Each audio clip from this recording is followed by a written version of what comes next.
Diane is a first-generation American. She's the daughter of working-class Polish immigrants who instilled in her a very strong work ethic and a desire to do good. After studying international relations in college, Diane stayed in Washington and began her career in nonprofits on the national staff of the United Way, which is the largest charity in the entire United States. Over the course of her 17-year career, she managed United Way's National Literacy Program. She also managed the National Board of Trustees and built a women's giving program that has to date raised over $2 billion and mobilized over 70,000 philanthropists. After leaving the United Way, she went on to lead US fundraising operations for an international non-governmental organization that served orphans, abandoned children overseas, and a leadership turnover at a large public library foundation. Served as the chief of protocol at the US Embassy in Australia and led the Women's Giving Program for the American Red Cross. 2018, she and her husband co-founded Evergreen Philanthropic Solutions, a national consultancy that keeps nonprofit organizations, individuals, corporations, foundations achieve their philanthropic goals. Diane is a published author of For a Good Cause, a practical guide to giving joyfully, and a frequent speaker at conferences. And on top of that was the first ever Toast of the Mid-Coast Toastmaster of the Year for 2020. I'd like to introduce to you Miss Diane Lebson. Thanks, Bill. Thank you so much for that warm welcome. I really, really appreciate it. And Julia, thank you for organizing tonight's talk. You're a dream to work with. Before we delve in, I am looking at my screen right now, and I am seeing some names that I do want to call out. Paula Baines is a fellow member of Toast of the Mid-Coast, and she's someone whose speaking skills that I really look up to. So Paula, thanks for joining me tonight. Faye Arrington is one of the 30 women that I had interviewed in the book. She's joining us all the way from Washington, D.C. And I've learned so much from Faye and am humbled to be speaking when really I've learned so much from you. Cameron Normand is also a friend of mine from Washington, D.C. Both she, Faye, and I served in the Junior League of Washington together.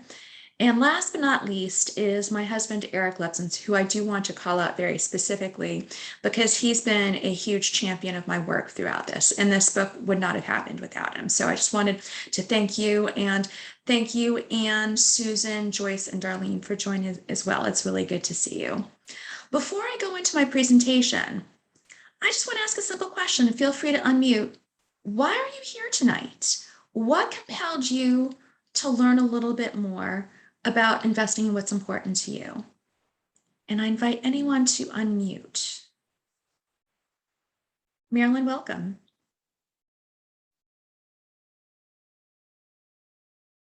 Good to see you. Also, I encourage anyone who wants to use the little raise hand symbol. We can try to unmute you if you're having any difficulty at all. We're happy to try to help out with that. I have given folks the ability to unmute themselves. And while we wait to see if there's anyone who jumps in, Diane, one of the reasons I'm really excited to listen to your talk tonight is there are just so many different wonderful organizations just here in the Camden area and the Mid-Coast area that I want to support and that I do support. And I just really am excited to learn how to be a little bit more effective in my support for those organizations. Thank you. Well, why don't we go ahead? Oh, Susan, I see that you have your hand up. Do you want to go ahead and unmute? Lower left-hand corner. Oh, Susan, I see that you're talking, but you're not unmuted. Right. There Okay, you go. sorry. I'm here because I'm curious, and I guess I'm looking for some guidelines or ways to help think about giving. Because for many years, even when I lived so close to the bone, I always shared whatever money I had with organizations that I wanted to support. But now I'm overwhelmed with organizations that I want to support. And I don't know where I can, my funds are limited. So when I want to be effective. I don't want to just put money towards putting Band-Aids on things. I want it to grow um, the power of organizations, or even small groups that aren't so well organized. I want to help. I really want to help. It's not to make me feel better. It's because I have some cash that I don't need to support myself. It's not a ton, but I think I can make a bit of difference, and I want to, as I said, be more effective. Thanks. Susan, thank you for sharing that, and thank you for opening that up. We certainly will talk a little bit about how to become an intentional philanthropist, because particularly right here in the Mid-Coast, we know that there's so many options and it can be a little overwhelming. So we'll talk about that. We'll talk a little bit about doing research too. All right. Anyone else before we delve into the presentation? All right. Well, I'm going to go ahead and share my screen. Can everyone see that? Head nodding is good. Yes, if you it can looks see good. it. Looks good. Awesome. Thank you. So tonight's topic, investing in what's important to you. Community service is nothing new to any of us on the Mid-Coast. In fact, I've heard a number of people from away indicate that they moved here because there's so much to do. Community service is really a main driver for so many people as to why they live here on the Mid-Coast. And there are so many ways to get involved. Did you know that in the space of a short 25-mile radius, there are 5 Rotary clubs? There are 10 food pantries in that same service area. Now, Camden, a small town with a year-round population of 5,000 people, has a select board and 14 committees supporting it. Now, if the arts and culture are your thing, there's the Camden International Film Festival, there's the Center for Maine Contemporary Art, there is the Farnsworth, and there's a whole bunch more. If you prefer politics and policy, there's the Knox County Republicans, the Knox County Democrats, the Camden Conference, the Mid-Coast Forum. Big on women's issues? Well, then there's the Maine Women's Network, the Mid-Coast Women, New Hope for Women, and Finding Our Voices. Love the outdoors? There's the Camden Garden Club, there's the Coastal Mountain Lands Trust, there's George's River Land Trust, and more. This barely scratches, the surface of what's available in Camden, a small town with a year-round population of only 5,000 people. Now, with all of these things to do in our community, we're often invited to play a leadership role. Now, much to my husband's chagrin, and I didn't even tell him this, just last week and within 48 hours, I was invited to serve on leadership of 2 different nonprofit organizations. Now, I'm not attempting to take an inventory of what's available for us to do in the community. Rather, really what I want to show is that there is a lot of stuff to do. And if we don't think strategically and intentionally about what we want to do, we're going to find ourselves, our calendars are going to be full of meetings that we really don't want to attend, and our bank accounts are going to really start shrinking as we write check after check after check to organizations just because someone asked us. Tonight, I really want to focus on 3 key things you can do to invest in what's really important to you. 1, articulating your why. 2, doing your research. And 3, making your intentional decision. First, articulating your why. Why do you want to support a particular cause, either with your time or your money, or both?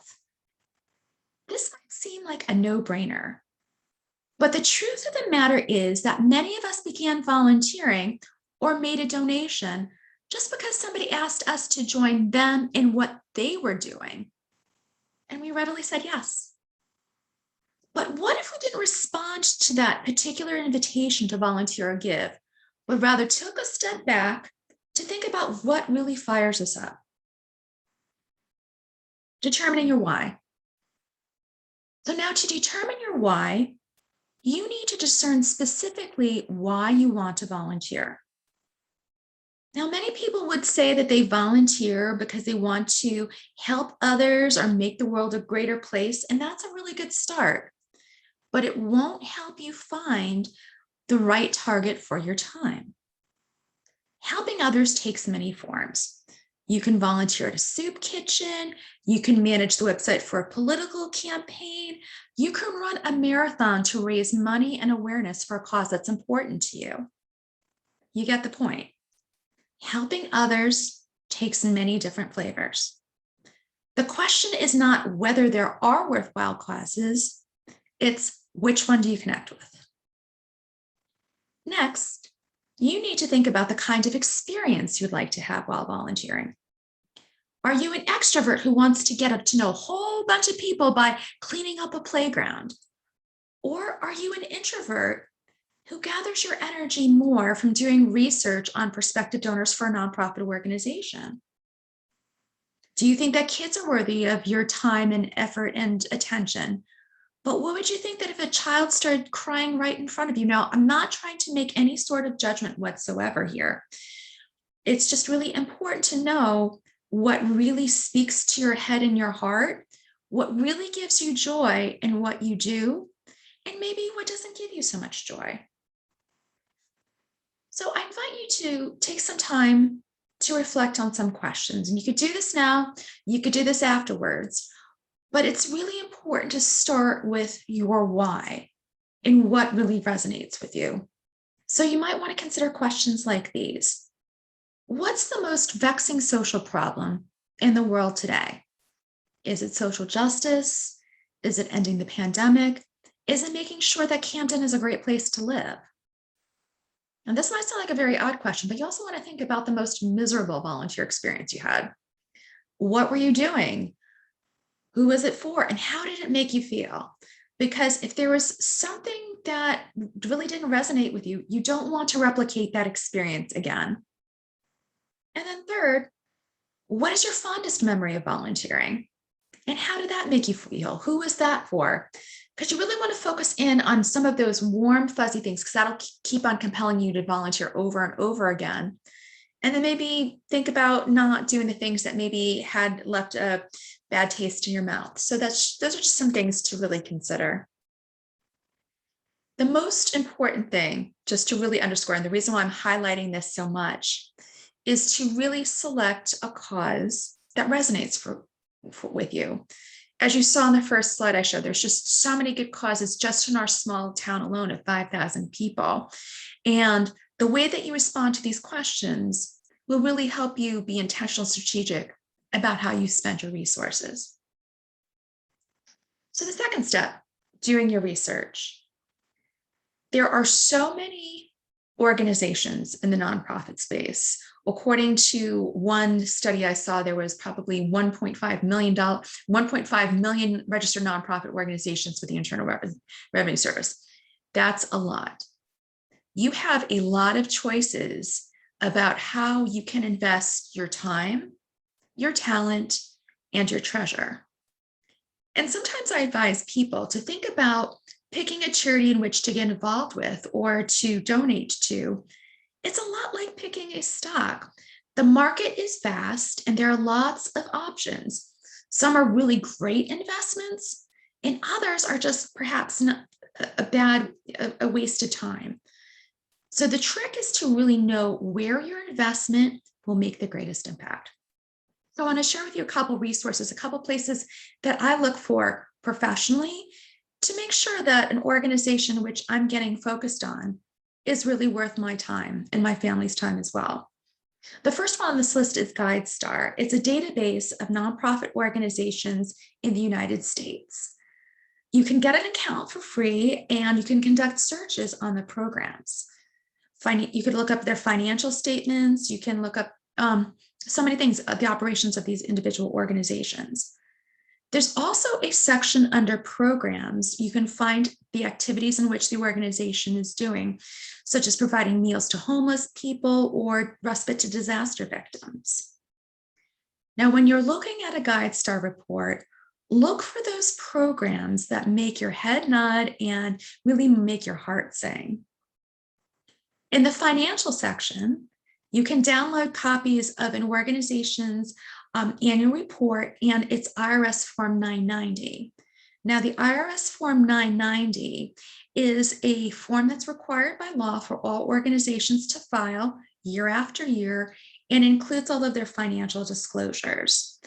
The operations section of GuideStar details the leadership of the organization, both those people who are employed as staff and employees of the organization, as well as the volunteer board members, those who are actually providing the oversight, and how much they're compensated. The employees are compensated, and generally speaking, for most nonprofit organizations, the board members are volunteer and are not compensated. Now, you can delve a little bit more into an organization and get to know a little bit more about it by looking at current year and historic annual reports. These are available on GuideStar in many instances, or you can even find them on the organization's website. But please note that annual reports are public relations documents of an organization. So in many instances, the charity will talk very glowingly about what's going on. So just keep a frame of reference. Just be very circumspect when you look at these annual reports. Most annual reports include the elements that you'll see on the screen. They'll include a letter from the leader. So from the CEO, the executive director, the board chair, someone who's in charge of the organization. You'll also see in the annual report descriptions of major endeavors. You'll see things like the things that they've accomplished over the course of the past year. Was there a major initiative that was started? Was there a major campaign that was launched? In an annual report, you'll also find a list of board members and key staff. So this way you can get a sense for who's doing all this work that's being articulated in the annual report. And last and certainly not least, you'll see the financial statement. So you'll see a high-level synopsis of the audit from a nonprofit organization. And that's usually at the back, the back part of an annual report. The next place where you want to look, and I've mentioned it before, but I'll go into a little bit more detail, is an organization's Form 990. And this report is usually more transparent, and it provides a more complete view of an organization's finances. It is required by law for a nonprofit organization to file this IRS Form 990. If they don't, they could really put their tax-exempt status in jeopardy. Some of the things that you'll find on a Form 990 is where their money is coming from. Do they get grants from major foundations? Do they get significant contributions? Are they selling tickets to a museum? So you can actually see where their revenue comes from and how much they get from each of those sources. You can also see how much they spend on their fundraising and program expenses. And you can also find out how much they pay their executives. Generally speaking, Form 990 will list the top five or so highest compensated employees within the organization. Now, you can come to a lot of conclusions by looking at a tax form or financial statement, but sometimes you'll find that there's less than glowing data on there, and less than ideal data points can usually be easily explained. Now, let's say hypothetically speaking, an organization has a negative fund balance. So that means that they're spending more money than they're taking in from revenue. But it might be able to be explained. Maybe they built a building and are still running a capital campaign for it. Or maybe they had a really tough year because a lot of people needed their help, and they just had to expend money, maybe go take out a loan, or maybe they had to dip into their bank account to pay for some of those programs. So don't necessarily assume that because an organization is spending more in one year than it's bringing in, that it's bad management. Things happen all the time. I also want to talk a little bit about nonprofit executive compensation as well. You might find that some nonprofits are paying their executives very handsomely. But hopefully in many of those situations, those organizations are also raising millions of dollars. And that might make high compensation a good return on investment. So the bottom line is you can make all sorts of conclusions from these data points. And it's really important to understand from a holistic perspective what the organization is doing to achieve such metrics. Now, I'm all about the research here, so I'm going to talk a little bit more about other places where you can find research. Word of mouth. You can crowdsource information by using your social media contacts and positing a very simple question, such as, has anyone ever had experience with the Camden Public Library? Can you tell me about them? You also might want to run a simple Google search and put in the name of the organization that you're interested in, and also put the word in quotes of fraud or complaint to see if anyone has posted anything derogatory about that organization. But it's important not to take one particular example or one particular statement as being a huge indictment against an organization. It might open other avenues of inquiry in terms of research, something to look into. Or it might be one person who's got a gripe against an organization and they've had a forum to post something about it. Now, last, but I find that what is perhaps one of the most effective ways to do research is to interview someone from the organization. And who you interview at a nonprofit organization really depends on what you hope to do with that organization. So, for example, if you're like Susan, who wants to make a donation to an organization, you might want to talk to the development director, or you might want to talk to the executive director or a board chair. If you are considering volunteering, you might want to talk with that organization's volunteer coordinator. Once you've secured an appointment, you might want to ask a list of questions like these. Ask the staff, how long have you been with the organization? What is it that you enjoy best about working for it? Is there staff turnover? How often are staff moving on? That's a really good indicator if staff are really happy with where they are. What's the biggest problem that you face in the organization? Is it fundraising? Is it actually getting the programs and services to the people who need help? What are the greatest needs? What are the greatest opportunities that you just haven't had enough time to think about?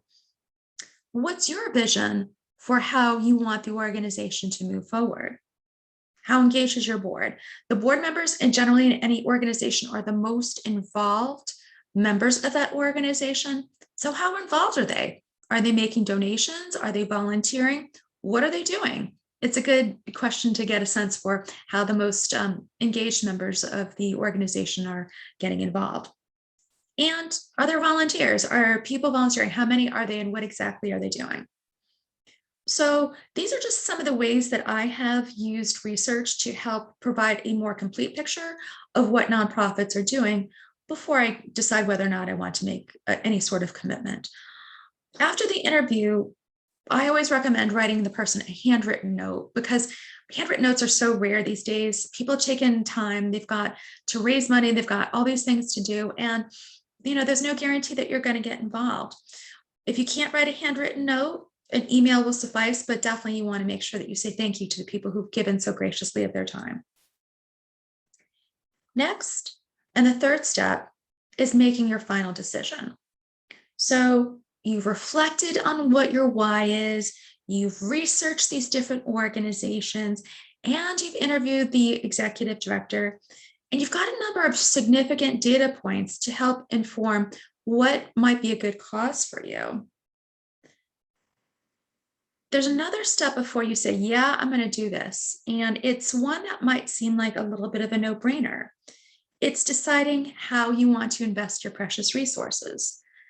And like I said, this might be a no-brainer because you might be a person who makes decisions based on gut, or you've got so many data points that are pointing you in the right direction.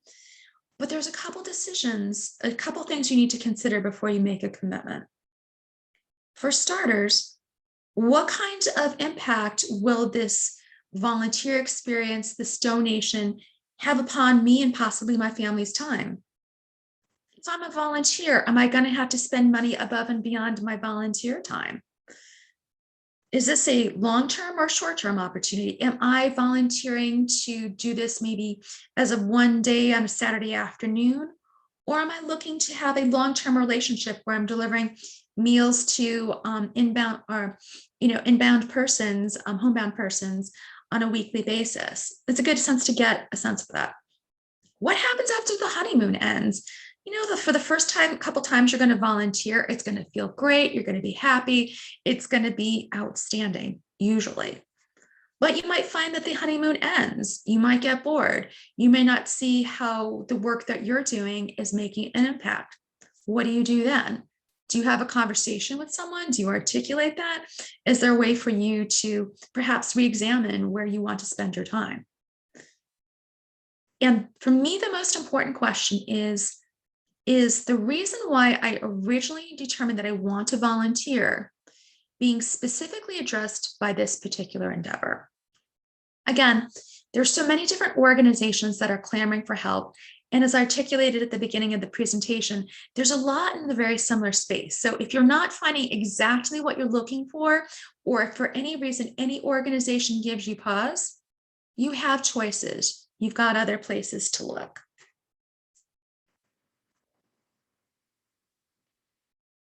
So these are some of the tips that I have shared, just really making sure that you know your why, you do your research, and you really address some key questions before you make your commitment. Before I open up the floor for questions and answers, I want to share some stories. The book that I've written, For a Good Cause, is really predicated upon the interviews that I did with 30 generous, amazing philanthropists, Faye Arrington, who's on the call today, being one of them. And the story that I want to share tonight is about two friends who got together through charity, Christina Baumler and Lisa Iannucci, who are friends of mine from Washington, D.C. And I wanted to share a little bit about why they volunteered and why they stuck with it. So I'm going to read from my book right now.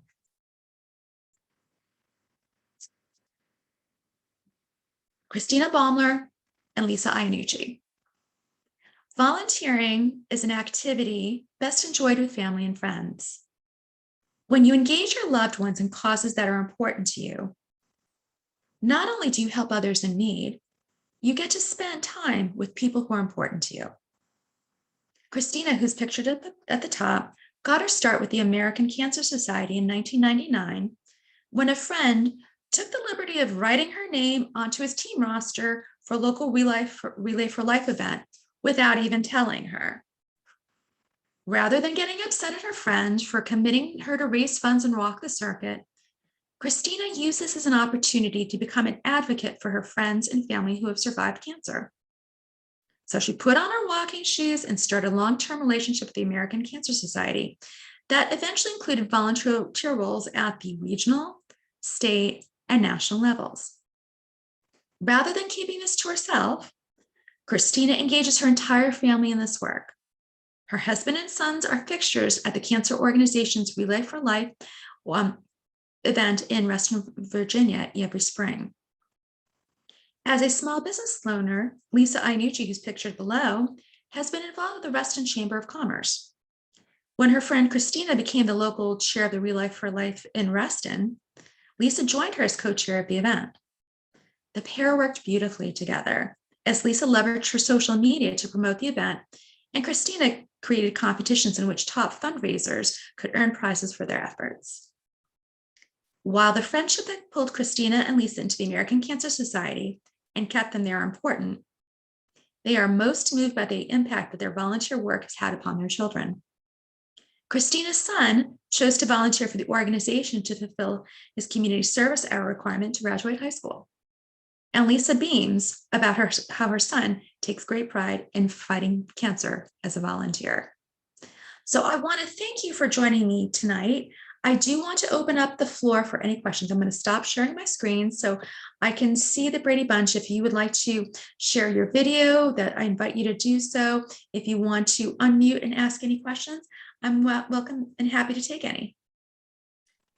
Thank you very much, Diane. So I have, again, just, I've asked everyone to unmute, so you should all be able to, hopefully, we have it ticked so that says allow participants to unmute themselves.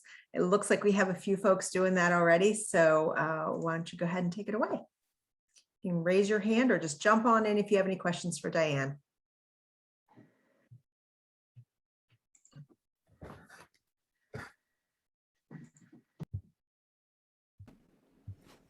I'm hearing some people. I'm not hearing any questions though quite yet, but I'll go ahead and start with one as people are perhaps composing their own thoughts. Diane, can you talk a little bit about some of the feelings that a volunteer might have that are difficult to navigate? You know, you get in with it with a new organization and you're all gung-ho, like you said, there's a honeymoon period. Can you help? I mean, what advice do you give to folks about it being okay to say no sometimes? Maybe when an organization you've joined on with starts asking a little bit too much of you. Do you have any advice for that? I can speak, Julia, to this from personal experience. Sometimes it is very hard for me to say no, especially if you're in love with the organization, you see that they're stretched really thin. And if you could just give that extra hour, you could save the world, right? Maybe not. So it's really important to draw boundaries because you've got to take care of yourself. It's very easy in this nonprofit space to get burned out, to get sucked into work, that by the end of a couple months, you might find yourself that you've got a big pile of laundry, you've got an angry family because they haven't been fed in 3 weeks, and there's nothing left of you to give. So it's really important to really make sure that you're creating boundaries so that you could be your best self. I've actually dedicated a chapter of the book to this very topic of nonprofit burnout that shares some of my own personal experiences with that. And the way that I see it, because I'm someone who doesn't like to say no, and Eric Lebson, my husband, can affirm to this as well, that for me to say no, that enables my yes to be a more powerful yes, to say the things that I do really want to say yes to. That's a great question. Thank you for asking. Is there anyone else who has a question for Diane or would like to share any of your personal experiences of volunteering, any advice that you may have or other thoughts? I have a question if it's okay. Hi, Faye. Hi, Diane. I used to be very active in volunteering in person. Of course, that changed when COVID hit. And last year, I started doing larger year-end donations. I don't know if my information has been passed on to other organizations. I'm getting more requests now. And I'm a little overwhelmed because you cannot give to everyone. And you've given some great tips tonight, but I'm still a little confused. What's the best way to decide which organizations will receive your funds? And I do look forward to when I can show up and volunteer in person again. Faye, for that question. The thing that's really tricky is that there are some organizations that will share names just as part of their network. There are a lot of organizations, there are actually services that nonprofits will subscribe to where organizations can buy names of donors. It happens. What I like to say to a lot of people is when you get all of these appeals, and this might sound like a cold-hearted thing to say for someone who's just written a book on philanthropy, but this is the truth. I literally, when I go to the post office, I take all of my appeal letters and I toss them away. And I know that that sounds really cold, but I personally want to think through which organizations I want to give to on my own terms and when it's right for me. So that's one thing that I really try to do. As far as really kind of thinking through how can you stop all of this like avalanche, one thing that you may want to do is for those organizations that are particularly important to you, Let the development director know that your information is to be kept confidential. You don't want to see this avalanche of appeals, and that you will give in your own time, because it could be really completely overwhelming. Faye, did I answer that, or was there a nuance there that I missed? No, that was very helpful. Thank you, Diane. Of course, of course. Other questions or challenges that you all are facing with your nonprofit outreach?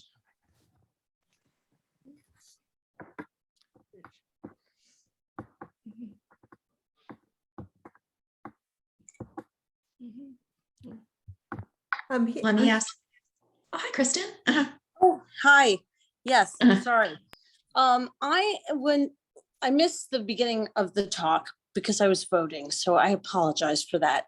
But I serve on the board of Six Rivers New England Mountain Bike Association here in the Brunswick Topsom Mid-Coast area. And one of the big problems we're having is that we are, of course, a volunteer organization, and all of us have other busy day jobs, and everyone's in the sort of 35 to 60 age group, kids, families, et cetera. And we are having a huge problem with attrition from the board because people have this feeling like we're not contributing, I'm not contributing enough because I can't build a trail this weekend, or I can't contribute financially.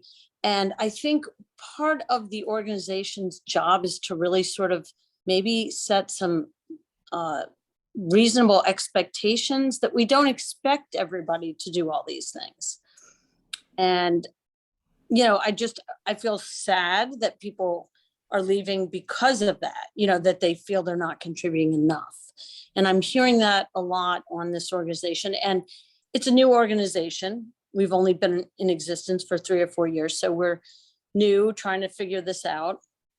And I think that, it would be helpful for us to maybe sort of convey that message to volunteers, sort of along the lines of what you were saying about it's okay to say no.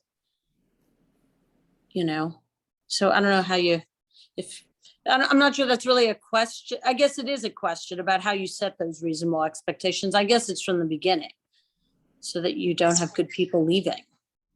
Absolutely. It is from the beginning. And that's actually a great conversation for board members to have with prospective board members during an initial interview, is actually setting out a documented, here are the expectations, particularly if there is a giving level that's, a certain donation level is requested, a certain amount of volunteer time.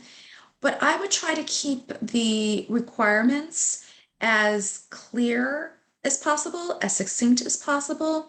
And then if the people got capacity to do more, to do more.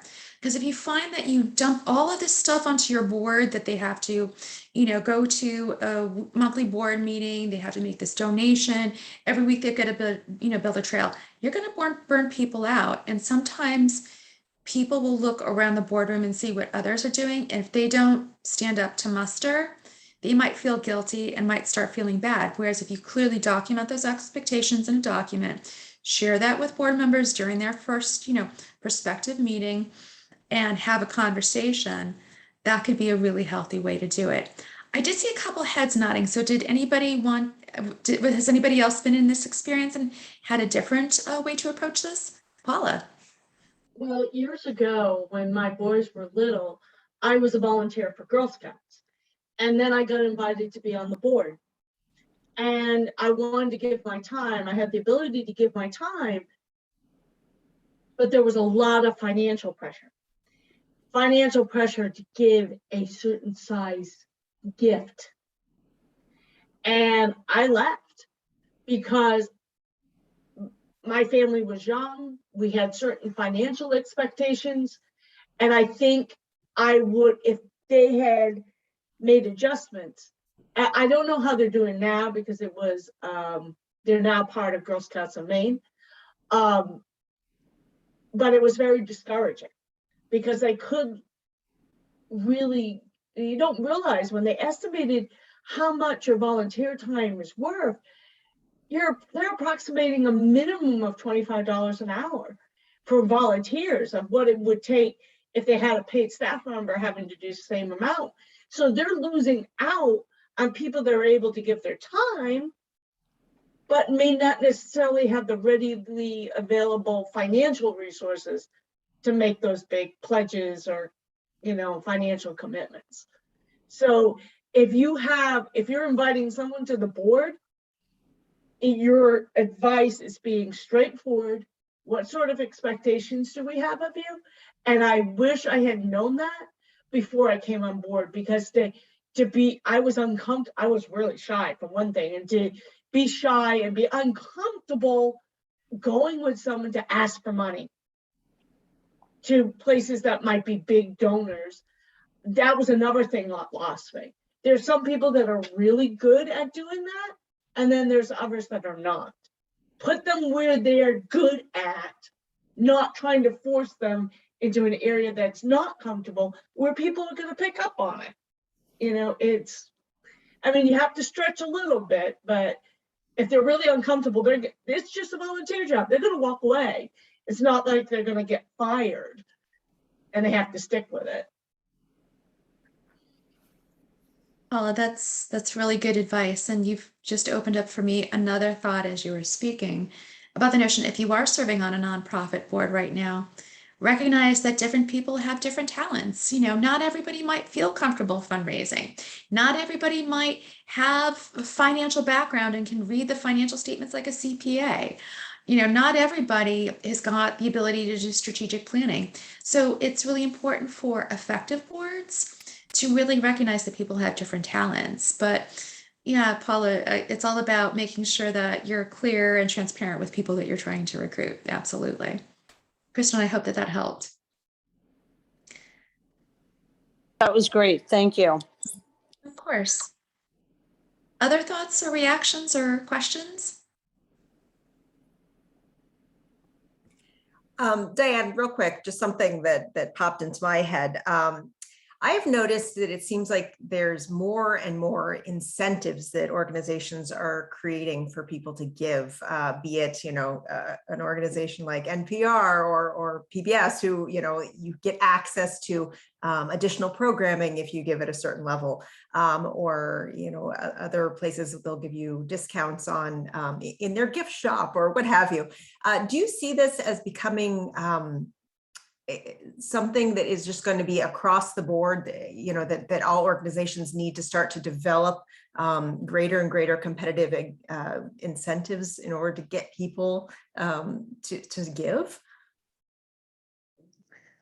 You hit a really raw topic for me, Julia. I'm working with a client right now who is struggling with that issue, or working through that issue, I should say. And it's the notion of, do nonprofits want people to support them because they're giving them really nice toys, nice access to additional programs, the free, coffee mug with Maine Public on, are you giving for that?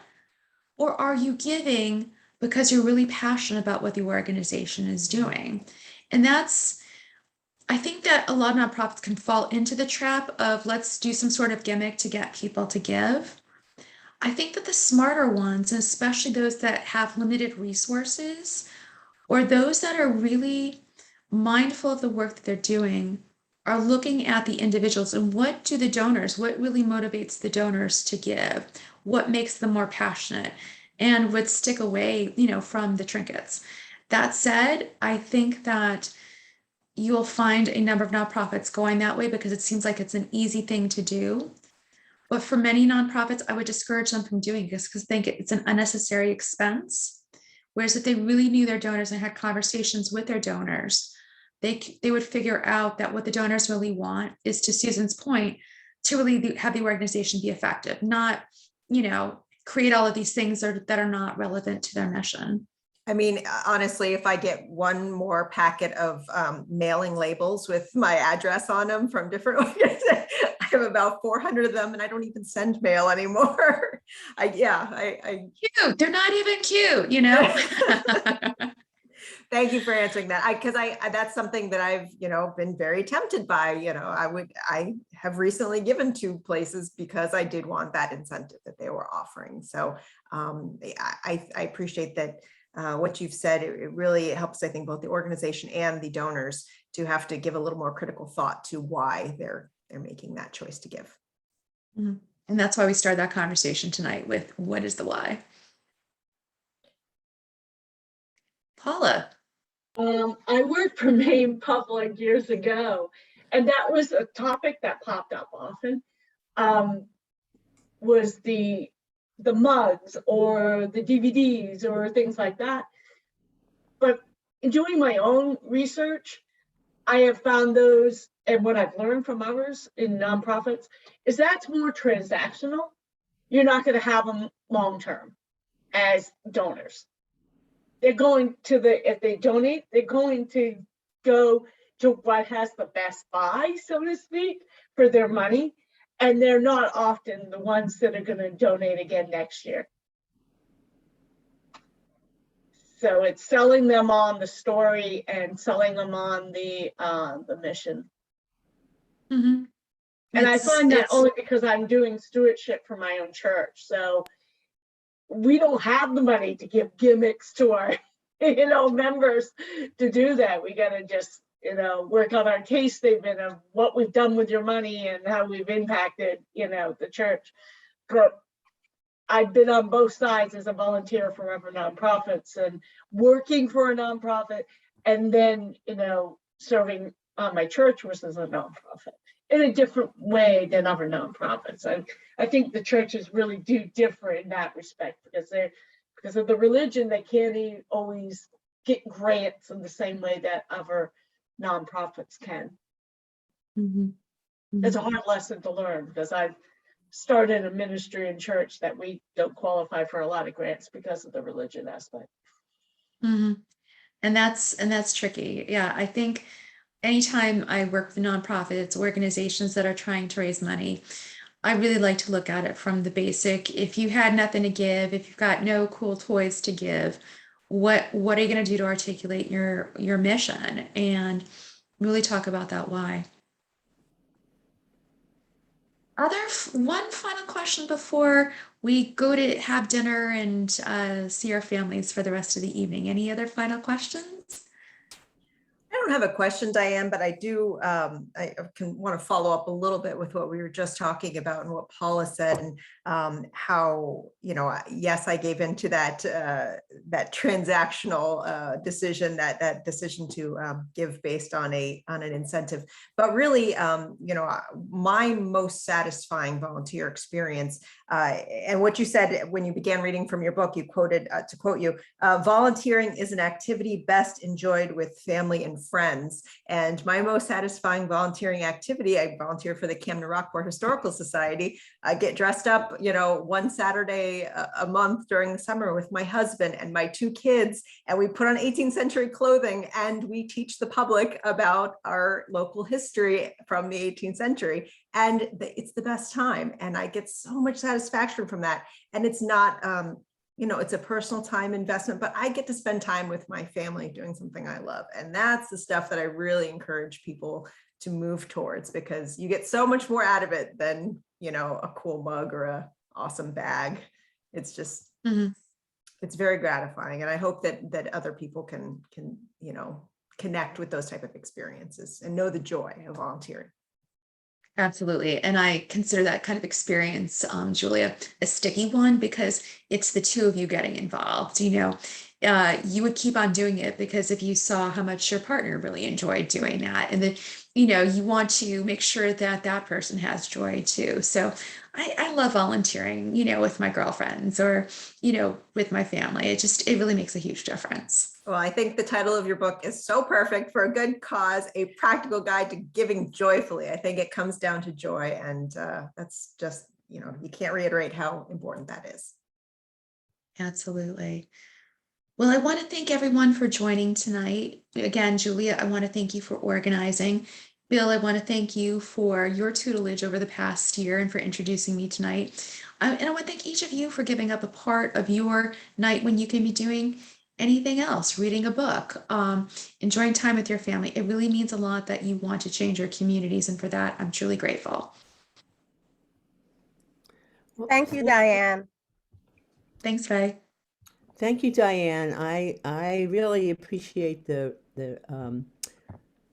questions that you offered. That I feel like I got some good resource in how to think about the topics, the questions you proposed. I never knew about GuideStar before, and I'm pretty clear for myself, like what if I'm going to volunteer or not. Like I have certain parameters. Like I would not volunteer to be on a board because I don't want to sit in meetings. It's very easy for me. I like moving jobs, but I am a volunteer at the local food pantry with the energy assistance, and that requires sitting in front of a computer and being on the phone. But I feel motivated to do it because I see the results. It's immediate, and I like to be part of a team. Sorry, I didn't mean to go on and on about my stuff, when you're trying to end the meeting, but I I'm really glad you appreciate did. I'm glad you did. Thank you. No, but you just shared, Susan, is you know yourself, you want to be spending your time on these meetings. You'd rather be out doing the action. And that's part of asking these thorough questions of what resonates with you and what doesn't. Yeah. All Also, right. where can we get your book that's not Amazon? I don't do Amazon. Owl and Turtle. Oh, great. Thanks. Yeah. Mhm. All right. Any other questions this evening? Well, then with that, Julia, I'll turn it back over to you. All right. Thank you again, everybody, for coming. This has been very interesting conversation, and it is a very important topic.